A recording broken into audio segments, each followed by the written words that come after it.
నంద్యాల జిల్లా ఆత్మకూరు పట్టణంలో పెను ప్రమాదం తప్పింది.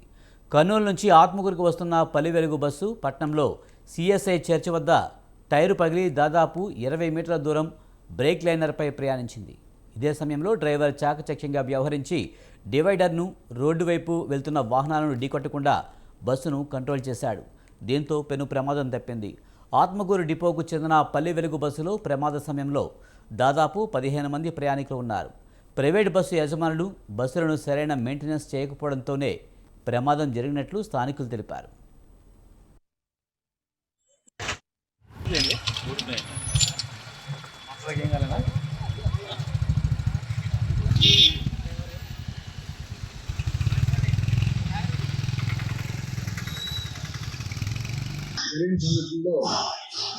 Front tyre right side front tyre burst కావడం వల్ల అది బయటికి హబ్ నుంచి బయటికి రావడం వల్ల అక్కడ చిన్న ప్రమాదం జరిగింది.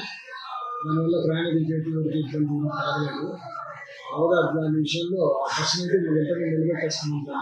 దాన్ని పూర్తిగా అటెండ్ అయిన తర్వాత కూడా దాన్ని పూర్తి చెక్ చేసిన తర్వాత కూడా పూర్తిగా అంతా దాన్ని చెక్ చేసి తనిఖీ చేసిన తర్వాత దాన్ని పై వాళ్ళ దృష్టి కూడా తీసుకుంది. ఆ తర్వాత సర్వీస్ తీసుకోవాలవుతుంది నిర్ణయం తర్వాత తీసుకుంటాం. అదేవిధంగా ఇక ముందు కూడా ఇలాంటి సంఘటనలు మళ్ళీ పునరావృతం కాకుండా ఉన్న బస్సులన్నీ ఇమ్మీడియట్గా తనిఖీ చేసి దాన్ని ఏమైనా ప్రాబ్లమ్స్ ఉన్నా కూడా రెక్టిఫై చేసుకునే అవకాశం తీసుకుంటాం.